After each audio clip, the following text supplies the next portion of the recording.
Everyone, welcome back to my channel. And आज हम करने वाले हैं चैप्टर नंबर 4।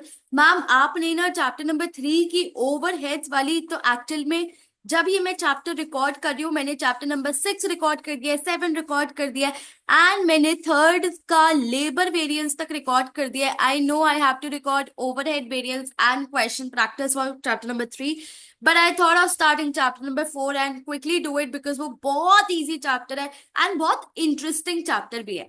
तो चैप्टर नंबर 4 का नाम है absorption and variable costing. Absorption and variable costing, as the name suggest, we will be covering two type of costing, absorption and variable.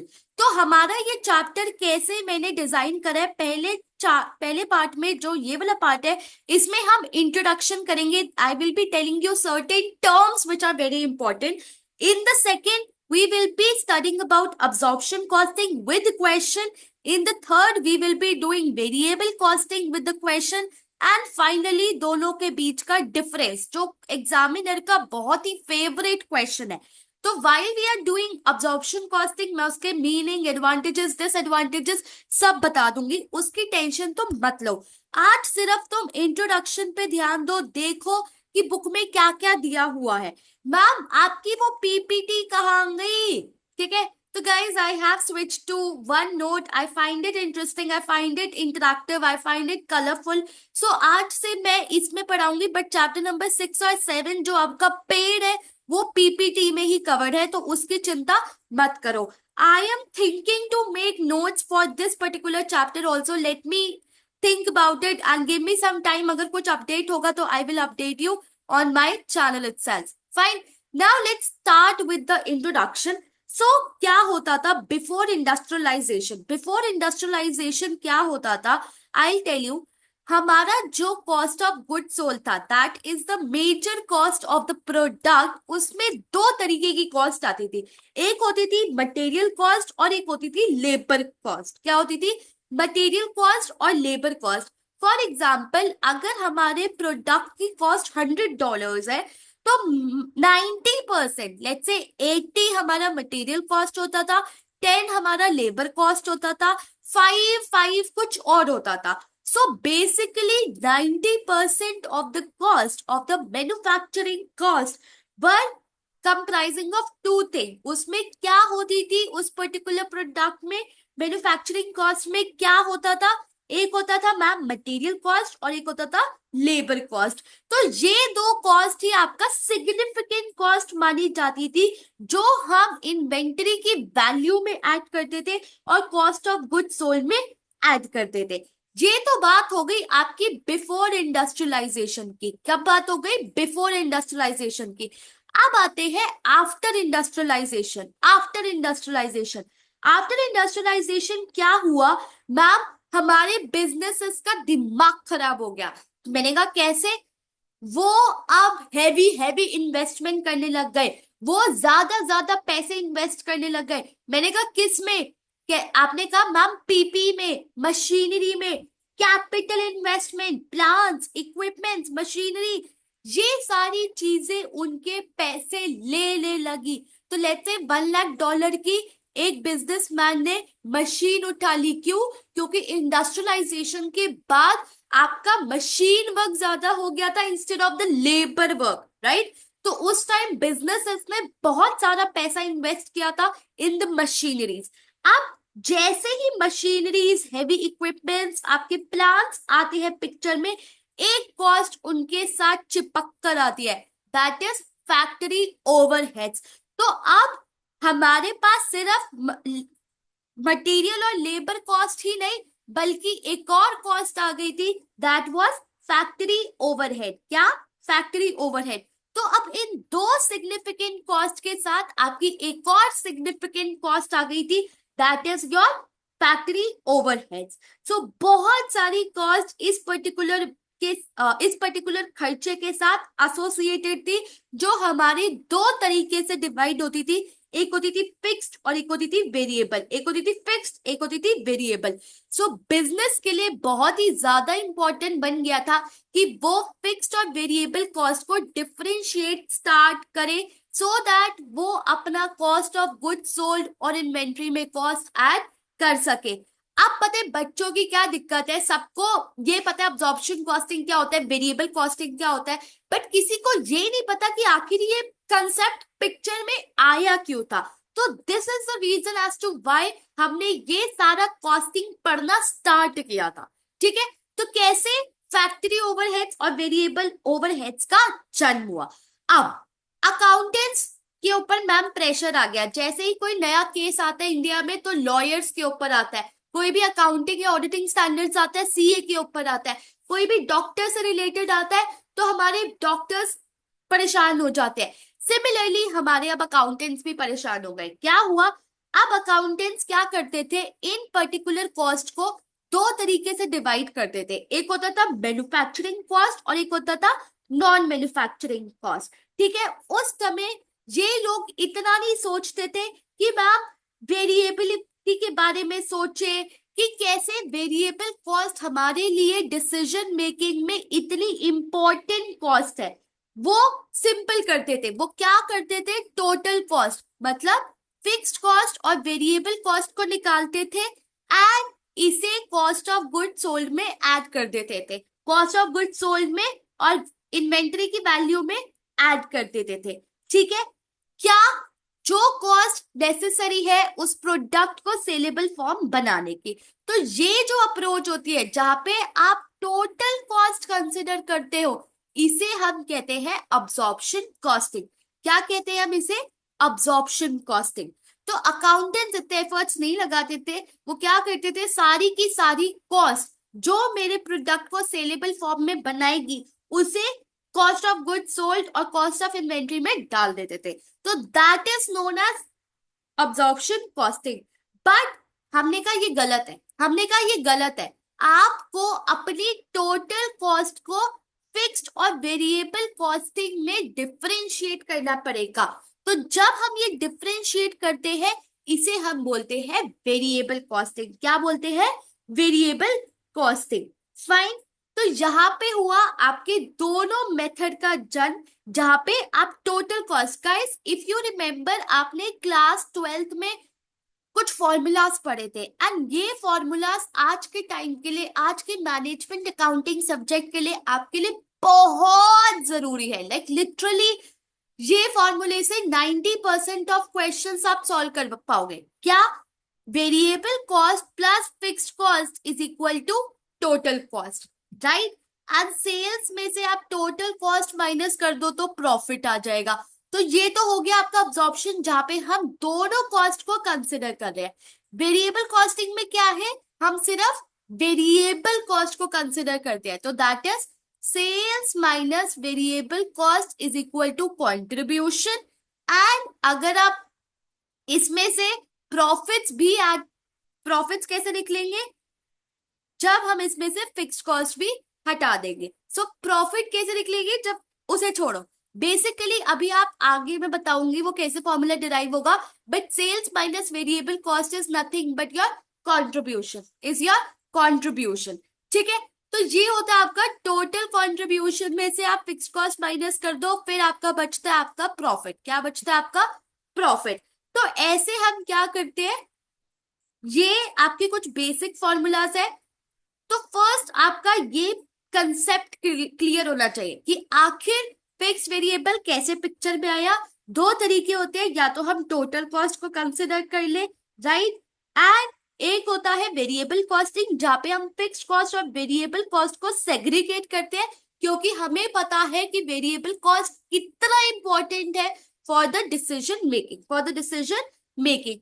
अब आते हैं मार्जिनल कॉस्ट और वेरिएबल कॉस्ट, मार्जिनल कॉस्ट और variable cost. Marginal cost एक अलग concept है और marginal costing एक अलग कंसेप्ट है। तो आज मैं सिर्फ मार्जिनल कॉस्ट समझा रही हूं सो दैट आप मार्जिनल कॉस्टिंग में उसके साथ कंफ्यूज ना करें।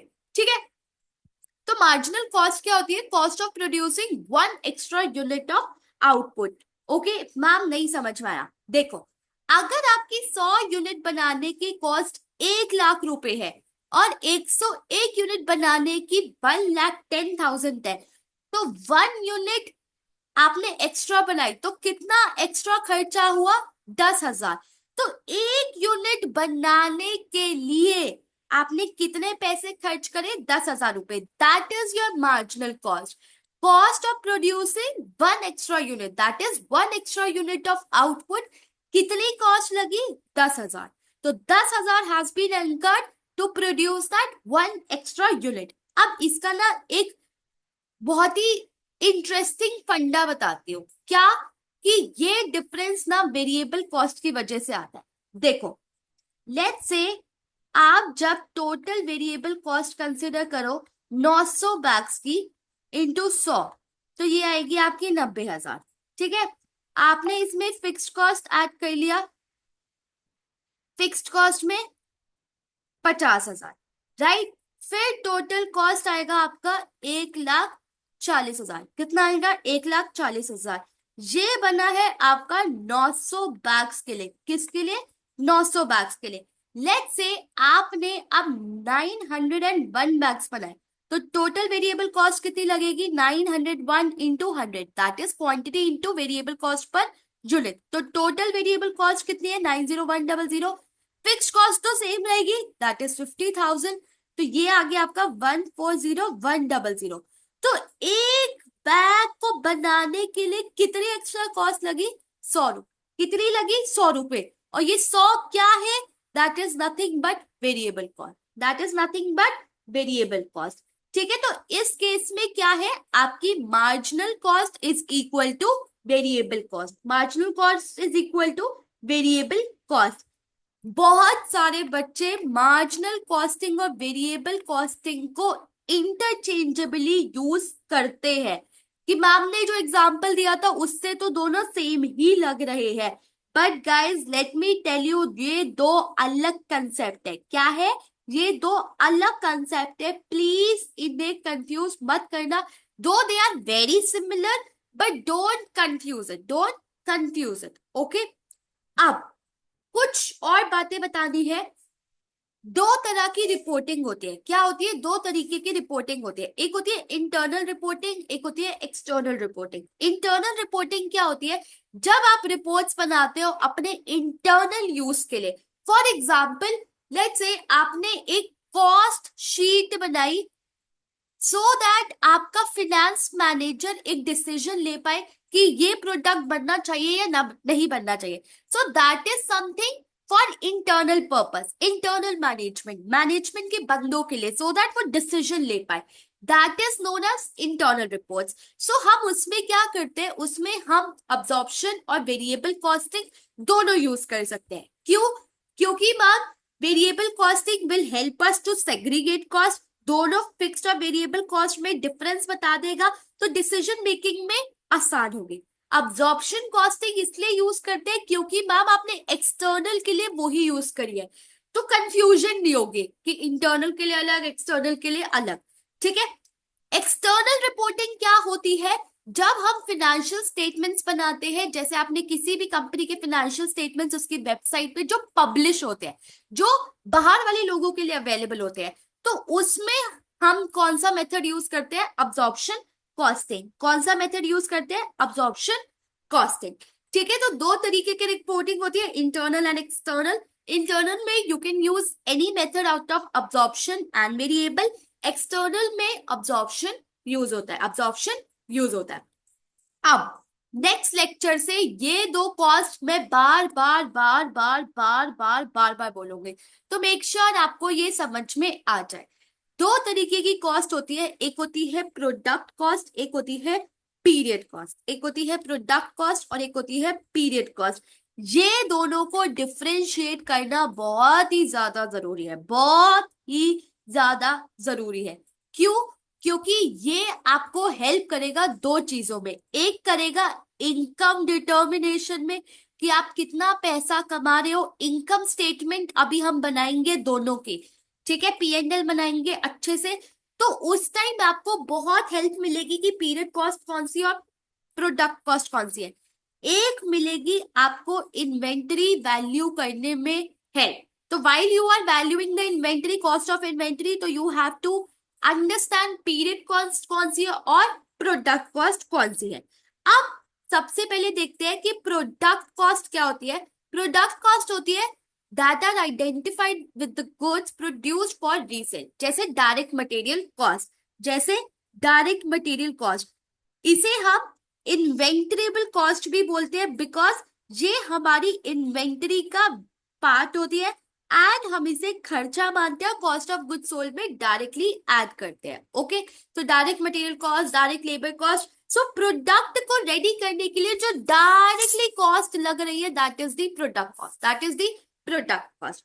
पीरियड कॉस्ट क्या हो गई, जो कॉस्ट ऑफ प्रोडक्ट या इन्वेंटरी में ऐड नहीं होती, वो किस बेसिस पे एक्सपेंस होती है P&L में, कि किस पीरियड में हुई है। For example selling, admin expenses, इसे हम एक्सपेंस की तरह रिकॉग्नाइज करते हैं P&L। ठीक है, तो दोनों में डिफरेंस मेनली क्या होता है, टाइमिंग का। क्या होता है, टाइमिंग का।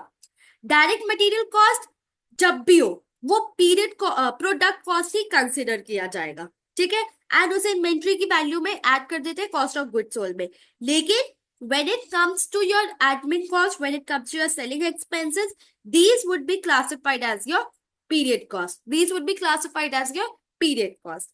ठीक है, क्या ये बात समझ में आई? इस पर्टिकुलर लेक्चर में सिर्फ हमें यही सीखना था। मैम एक बार छोटी सी रिविजन करवा दो, हमने क्या क्या किया। सबसे पहले हमने देखा फिक्स्ड और वेरिएबल कॉस्ट पिक्चर में आखिर आए क्यों, पिक्चर में आखिर आए क्यों, which gave birth to two method that was variable and absorption costing। Variable में टोटल, इसमें सिर्फ वेरिएबल कॉस्ट, राइट। फिर हमने पढ़ा एक्सटर्नल और इंटरनल रिपोर्टिंग क्या होती है। फिर हमने पढ़ा मैम मार्जिनल कॉस्ट क्या होती है, मार्जिनल कॉस्ट क्या होती है, एंड फाइनली प्रोडक्ट कॉस्ट क्या होती है और पीरियड कॉस्ट क्या होती है। सो ये चार चीजें आपको टिप्स पे क्लियर होना चाहिए। In the next lecture we will be studying about absorption costing, absorption costing। Okay, so that's it for this particular lecture। I'll see you in the next lecture। Bye bye, take care, all the very best।